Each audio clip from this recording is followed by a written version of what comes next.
aɗo yowita bele so dole donki bamta danniɗo so aɗannima danniɗo ɗani sañani ina sayi garta so adañani so adañi ina hani garta bele nene e baba ɓerɗe maɓɓe jowta ɗanni yanke baba tampi so pojolo hay batta o gasnata kala ko ɓernde sajjiti dole calta o attanta ɓernde bona terde doktana leydi koppi tonta folongoji newre e ɗema kanabbe e miijade tawɗo mo joftata ɗanniɗo ɗanni yanke so a dañata artu ndema mo yawi ndema miijo o durnata sabu galo e basɗo kala ko e gawri ɓe ngurata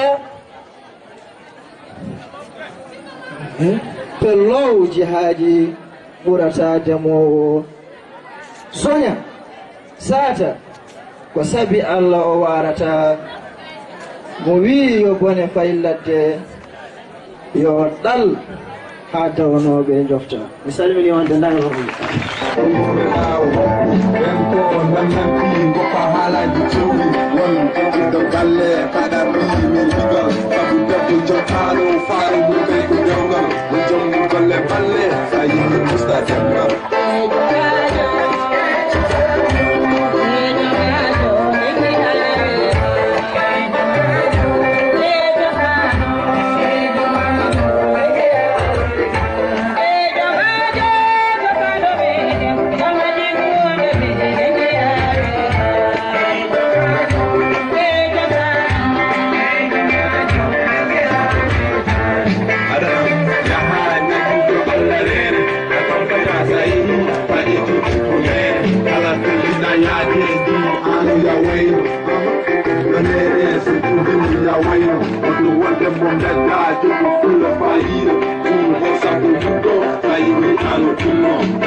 weli woto Allah metti galle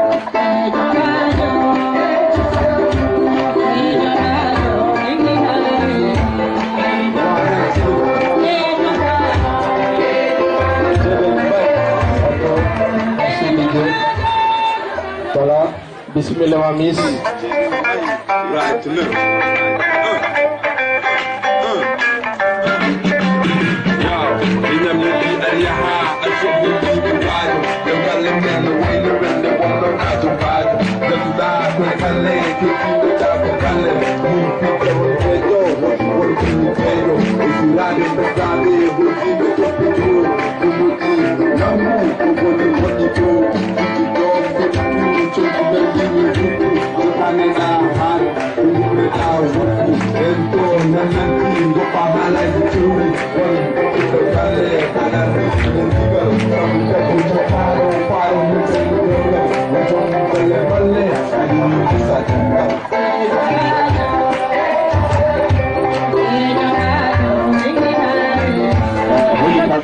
inde mabbe e jettode mabbe e holi kippuji be darani do caggal dum jabanen nyantude mabbe caggal dum jabanen holko be kirdori do e jamma hande o dum non baniraado debbo mi rokkuma micro kala na yimbe be holi an e holi kippu darani do e nyantugal mangal gile do hales e ko kirdori do hande ko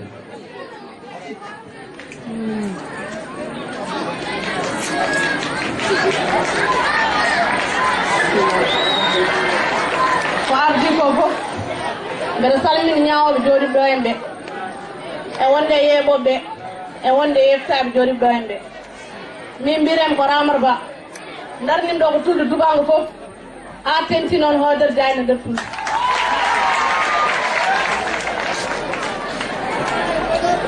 ko ɓornima ko woni horan ko cosaan ko mbanmi ɓandam ko wutti takka wiire kaddimi wudere goro piilimi kaala folma ko mbanmi en lefol ñantorgol yummira meɗen e wonde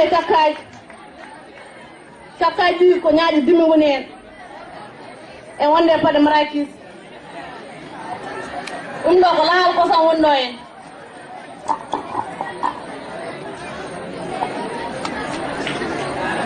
e wonde e mbeɗu mum ɗum ɗo wiire ko sumalle sa yiɗi dañde nebam keccam hen mbatta kosam ɗam jonka ɗum ha yonko sa pari juppa e lahale sa wippe lahale ni ma yiɗi nebam ɗam ni huyɓe kosam he facca ordima ni kuytira nebam ɗam sa wutira pari wona e dillinta nebam ɗam renda so rendi sa pari sa yiɗi wadde ɗum nebam sirmi a waɗa ɗum e joygol ha taye sa yiɗi noon guja e hoore ma nebam keccam ɗam ɗum ɗo ko lahal tudduguel ɗum ɗo ko fuuyi muɗum gurgirta ko kosam ɗam ɗum ɗo ko taabi sa wulam ni poɗɗa ɓandu ma ɓum ɗum ɗon Allah jarama mbeɗa sikki renno ngo faami dokkimo kelle eyyi bandiraɓe makko ngol mi juulu ko fewti e sakkade ko fewti e horde lewru korka e ko way noon ko mbasiytoɗa ɗi fuutanke julɗo holno foti waade e nder diine l'islam. mbasiroɓe ɗon ɓi fuutanke julɗo yo way no jinna mum mbayni par ce que hunde foof tawata koye jinnama ma sa tawi jinnama koye jinnama mbawata ñembude ha mbawa wadde ko din islam waɗata ko eyyi ɗum noon ɓiɓɓe fuutankoɓe mbeɗa sikki on nani oɗo waajiya ha tente ñawoɓe wonɓe ɗo ɓe ene wonde arɓe noftade en ɓe ha tente maire Badou Moussa mi salminima mi juurima min mbirimi ko accare kam debbo pullo mbeɗa dariniɗo tudde tubago foof ha tente noon équipe mo demminani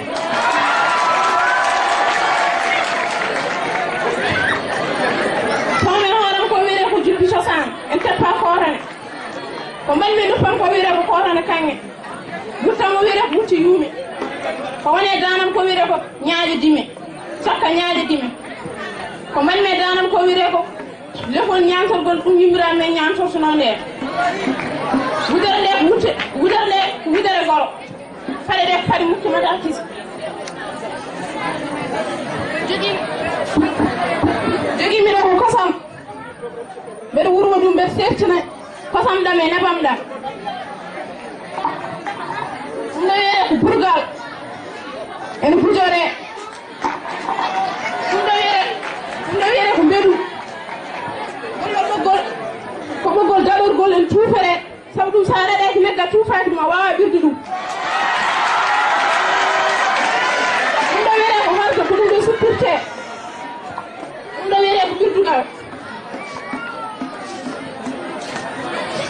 ɗum noon debbo pullo Allah jarama ha hande kadi mi rutta e ma konngol andene mbasiyoɗa yimɓe ɓe ko fewti e pinal andi aduna hande o ko aduna wayi kono jeere ni leñol kala dardoto koye pinal mum sono yiiɗi hettinede sene yiiɗi ittanede gueɗal sene yiiɗi hokkede hurum sene yiiɗi goɗɗum e goɗɗum neɗɗo ɗo mbi mo ala pinal wayi kono lekki ki wurani e ɗaɗi muɗum ni anden holko mbasiytoɗa ɗi fuutanke hande ko fewti e pinal muɗum pinal meɗen hanki diine ko hen jeeya dingaral ko hen jeeya gueɗe goɗɗe ñamtule meɗen ko hen jeeya e goɗɗum beele hande ɓiɓe fuutankoɓe e jii ene tuubokini no fewi ene tuubokini guila e haala mumen ha e leydi mumen ha e ɓornanteri mumen ha e jaltugol muɗumen e mbeddaji ene waydi no fewi annene holko mbasiyotoɗa ɓi fuutanke hande ko fewti e pinal fulɓe e fiɗon mabɓe neɗɗo so woni ɓi fuuranke yo anndu ko ɓi fuuranke taw ɗum hannde sa fayti iwdi ma ala ɗo mbaɗa yaade ɗum tan pulaar a muyna kammuɗum pulaar ko ɗum poɗɗa haali taw ɗum an ko ganduɗa ko ɗum poɗɗa jaggude taw ɗum sa jaggima jeeya a yaha yaaru ɗum yeeso il faut noon jagga ko ganduɗa ko mbawa yaaru yeeso. Sur 2,5 points. D'accord. La première question pour Deminari. Comment appelle-t-on l'hormone qui permet de stimuler la croissance des follicules? FSH. C'est la FSH. Donc, bonne balance. Première question. Comment appelle-t-on l'hormone qui permet de déclencher l'ovulation? 2,5 points. Quel pays organisera la Coupe du monde du football 2018? Du football 2018.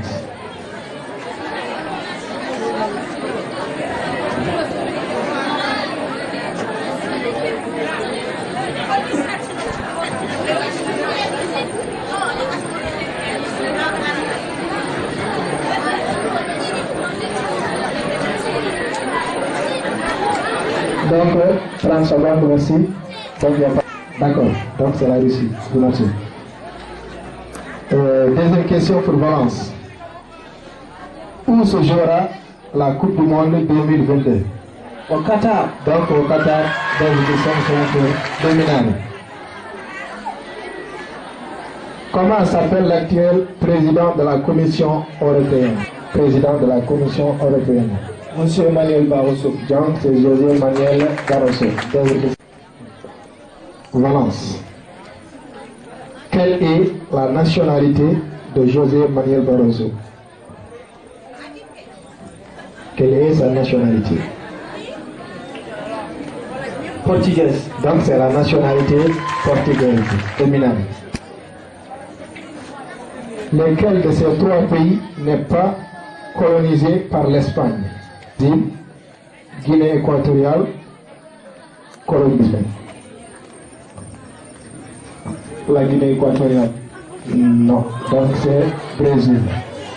Question pour Valence et dernière question pour le match. Lequel de ces quatre pays est colonisé par l'Espagne? Est-ce que c'est le Pakistan, la Libéria, le Panama ou Zimbabwe? Merci Ndiara. La dernière soirée, la dernière nuit, la nuit finale des Oscars de vacances pour sa 4e édition, Enemy Initiation, cette union qui unit plus de 13 associations. Les 13 associations coordonnées par cette union sont Kisaldo, Kisal, Chokerendam, Gelitare, Milan AC, Ajax, et Timtimole, Manchester, Gatamare, voilà, Valence, Étoile Polaire, Deminare, Barça et Gelitare. Voilà ko ɗo donti e juɓɓuti e mbawka ko mbaɗi oɗo union tawi union jimɗo eɗo pellere kalmiɗo eyyi sans tarder.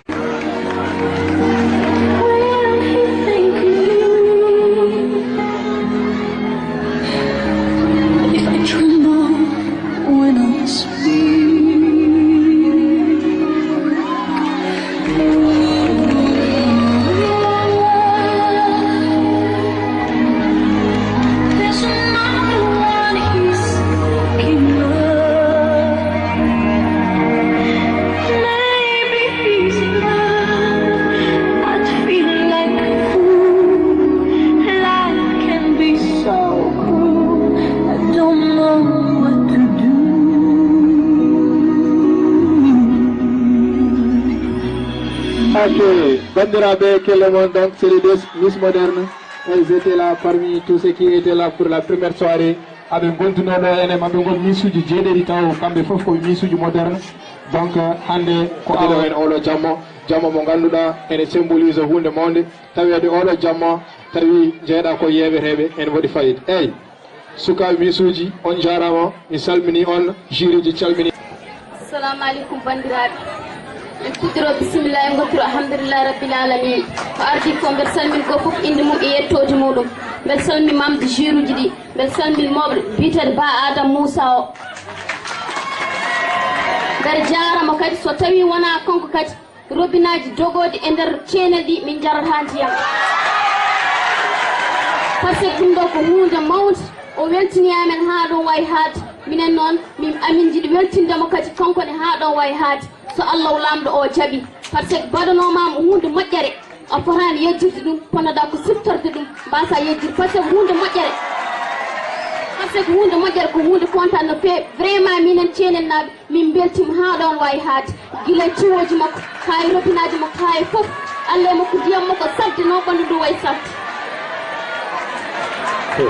merci et voilà présente la public e calminima kamɓe fof kaddi salmon annene calmitiɗaɓe assalamu aleykum ko addi fof mbe salmin goto fof inde mum e yettode mum mbe salmin membre de jury e wonde le public o wonde monsieur Ba Adam e wonde chef de village de Tulde Dubang e Habtalo min gandi de toute Valence et de Tulde Dubang e Habtalo voilà comprenez-moi quand on connaît c'est la Miss moderne de Valence de l'association d'Observe Valence elle est là pour Valence de Tulde Dubang hey wona namdal wona hay hunde ko wasiya mi hokkuma han Miss mo cenel mbe seeɗa sukaɓe yontoma hol gonka e poti wonande hannde hol darde ɓe poti darade nder rendo darde poti ko ardi fof kam jangde woppetake e yejjidde l'islam mum kadi ɗum fof ne jeeya hen ko ardi fof fijirde mabɓe potani woppude ɓe potani yejjirde ɓe poti wiyo ɓeɗo ko bandiraɓe ɓeɗo ne certinɓe ɓeɗo certinɓe ɓeɗon fof poti ko rendinede ha tiiɗe gandine ko mbaɗat ko wona normal yimɓe fof poti ko waɗi par ce que nde allah tagi men nde wiyani o ko maccuɗo wiyaɗo oɗo ko toroɗo wiyaɗo oɗo ko korɗo basiti mabɓe tan go fof no joginiri ɓernde banque ɓernde lamde ni go fof e joginiri ɓernde goɗɗo ɓernde lamde par ce que hande oɗo aduna mo jiima o jiya oɗon jogini ɓernde bonde ogan jogini neɗɗo ɓernde lamde mais pourquoi enen en mbaɗi ɗum allah nde tagi men nde wiyani oɗo jogan oɗo ɓernde bonde wiyani oɗo jogan oɗo ɓernde lamde ɓen ñaguiri moon saabu allah e nelaɗo muɗum tinno ɗe jabdodire comme no genre yummen hawa e bammen adam ni dañam baraji ɓeɗa wattidiro kadi inde mouhamadou rasulullah sallllahu alayhi wa sallam sallllahu alayhi wa sallam oɗo ɓe ganduɗa ko sukaɓe ɓe ganduɗa jinnaɓe mumen komin jeeya kono allah hokkandi woni wurde ɗo ko wayno araɓe vacances ni bismoɓe e pijirloji mbaɗiren ɗi e jangdeji mbaɗiren ɗo ɗi mbiyete kamɓene ɓe jogo courage kala nde ɓe keeɓi vacances arde ga en bismo ɓeɗo vacances yeeji ɓe ganduɗa ko hewɓe arde ɗo hen pendant les vacances min kam basiytoɓe sukaɓe ummotoɓe yummiramu e babiramu men arde vacances ɓe pour koye arde vacances min pour wadde vacances men normal pijirloji batteɗo ɗi fof poti naddi hen mais rento cangarteji kewɗe min wawi wadde vacances mum mais sans so fijani pijirloji ɗiɗon affaire uji ɗo wawi wonde vacances mum passe o vacances mum normal mais so yeehi kadi jokkiro e jangde muɗum ɗum kam basiytoɓe sukaɓe yoɓe jantu ko fewino ka ete kadi ɓe kormo jinnama par ce que jinnaɗo woni fof sa ala jinnaɗo ma tan an a wawa a wonde haydara ɗum noon ɓen ɗum basiytoɓe sukaɓe c'est l'une de vous qui sera la Miss Moderne 2010, cette édition, la 4e, et l'une d'entre vous sera la première de file. Donc, vous comprenez que ça sera un système de jeu, il y aura un vaincu et un vainqueur. Merci. Comme je suis un tricheur, j'ai l'habitude de tricher. Voilà, mes tricheurs, mon domaine. Elle a bâti des ponts entre nous et le ciel, et nous les traversons à chaque fois que je l'aime à mourir. Elle a dû faire toutes les guerres, elle a dû faire.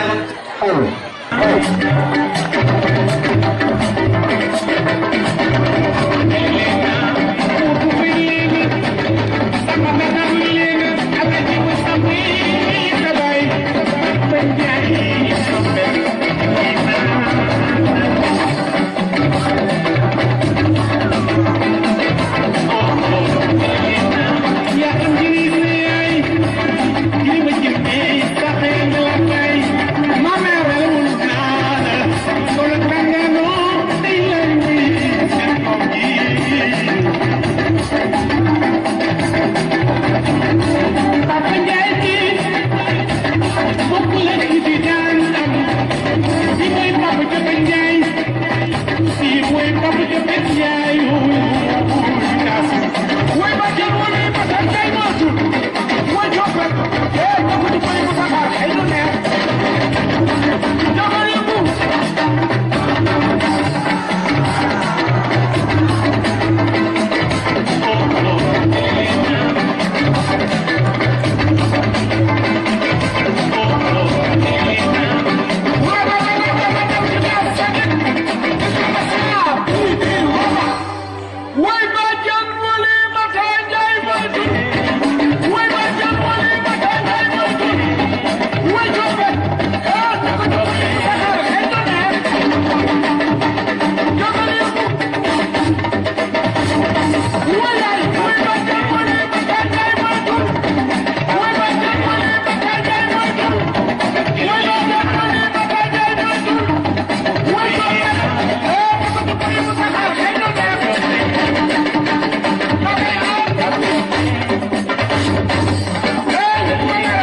cannot, I cannot. Kaja halaka, I cannot. What I cannot, police, I cannot. I speak from the real and the Bible because I'm sitting in the court is not because I just say this fire. Hopeless to make government busy from no one. The parliament is to the piece under the report is fire. As a law, I'm the red. I never forget to pass the event 8-9. The people choose a time of the year. I know to survive style. Maybe cleave. I'm sorry to me. You know time. I am close to touch. To you sleep. All around before refugee. Mister, I am popular. I like a 6-seater in my life. I am younger. Continue to 24. Never. I am single. I think of a place. One building a style.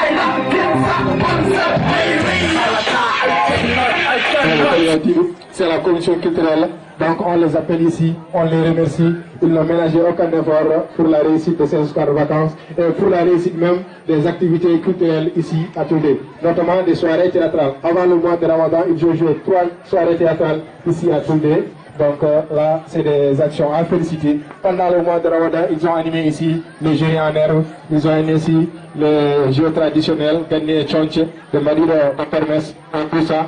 Donc c'est pour faire avancer la jeunesse, pour le de Worongo. Donc,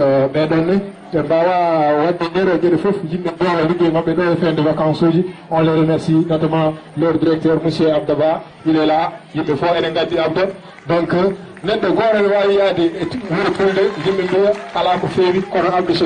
les activités, donc voilà, je le témoigne. Le vice-président, c'est Badous Lo, donc c'est un homme polyvalent, il est à la porte, donc un homme de la culture, il est là parfois, il est à la porte parfois, il est partout. Donc c'est un polyvalent, s'il n'est pas là, Haïdara Gasta. Notamment, on appelle aussi donc Saïd Nourouja, voilà, c'est un jeune prodige. C'est oui, Mitsuki Lanso, Abdou Oumimono, l'homme Abdonani, l'homme culture Nani.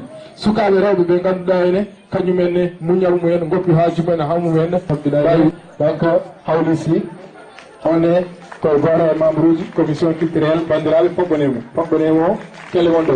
Voilà. Goro Souka avec Eddie Mongabidaine, Kanyumne, Wadu Interne Modo, Gopi Hajumamun, Owni, Jena Bama Wuduba, Anene, Ajalako, and Bawa Naudi. Hey, Sungumi Wudan Natin, Family Tal, on the Kokoro Iberibu, Hala, Kanyumne, Hajumu Hamun, Bandirabe, Kwakolundro. Ellen Jigido, vice-président de l'Union. Nettement, Gandoula, Fonno, Jola de Biro Modum, Jimmy Tawrington, Namdulum, Walla, Hada de Gamudum, vraiment Bokar Maral, I got to a Yuduko, Walla, il est toujours avec nous. Il est toujours avec nous. À la 2022, c'est lui qui doit faire les jeux Kondo, Kobokarlo, on est, j'ai la commission culturelle. Donc, quand on va dire interne Makutiki, Bokarlo, Bismillah, et l'autre, Amar Siliwanda, donc on va là, Allah va dire, à juge personnel, on va le faire dans les vacances, mais on va lui donner le Kankone, qu'on va d'arriver de la commission culturelle. Pour que la commission culturelle, là, on peut le Bango, Kirtani, on peut le remplacer, on va là, on va comme Yada ici, là. Il y a un remplaçant là. Donc, tu ni bari wonde do hene ay budu haji mabbe so be heyi ta onon heddi wene eden balotade. Merci monsieur Popsal, on évite moins de dépenses, donc il évite limite les dépenses. On pouvait donner ça en calligraphe, mais ça va nous coûter très cher. Aminata, inspecteur départemental, chef de village et les représentants des ONG wonbe do hene amin duto teddugal e association ngaji gure caride invitinoɓe ngari tawtorede woni ceerel cide hayso dañani tawtorede neldi yimɓe mum gawɗo wawde wallude horde golle ɗe calgu e ɓogge dow ɗum noon en mo jurnotako jammowo woɗɗoyi alay saago jamanen résultat ji ɗumɗoji compétition ngaji baɗɗe ɗi danse 1 Déminari 17 Barça 16 75 Poésie Chélel 16 25 CDS 12,5 Liste traditionnelle Étoile polaire 16 sur 20 Déminari 17 sur 20 Génie en mer Déminari 5 Valence 10 sur 10 Miss moderne Chélel 17,75 Valence 16,75 danse moderne, Chéri, 18-25, Terminale 17.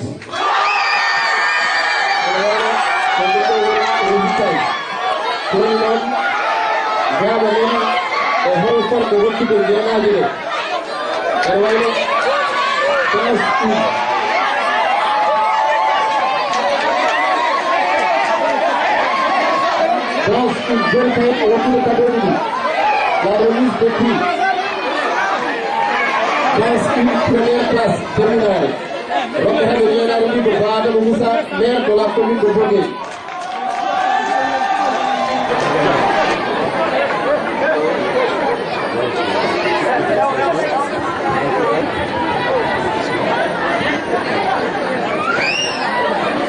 Deuxième place, Barça, Rokaba de Diana Rumi.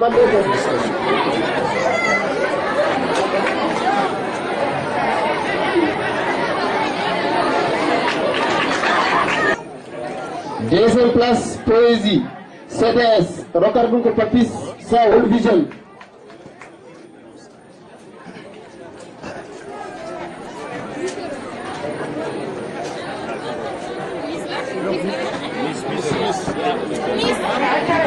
Miss traditionnelle, Dominale, première place.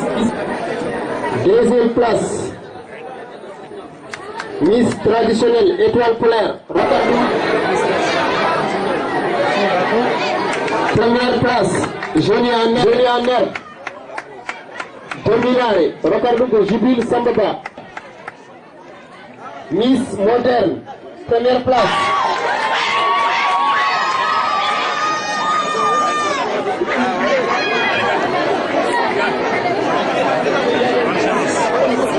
Deuxième place, Miss Valence, Rokarbun vice-président de l'Union des jeunes de Tunde, Bokar Malal Mbaye.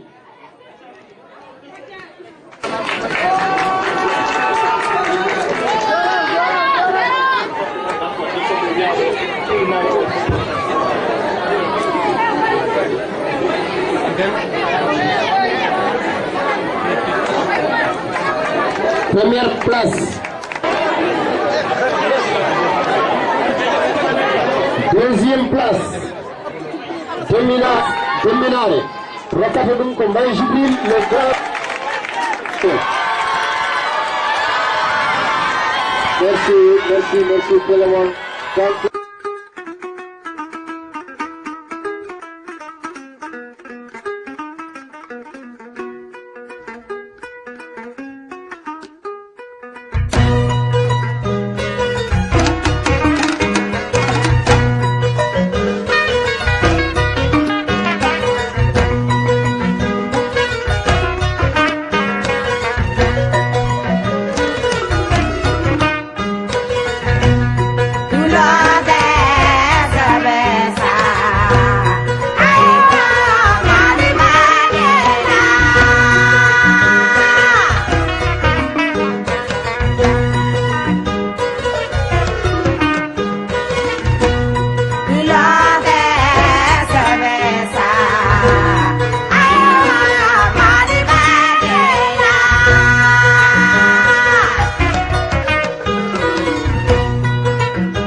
Gitari fo jali banga mali badela, kora fo jali be mali badela, bala fo jali banga mali badela, kama fo jali banga mali badela, ayo mali badela.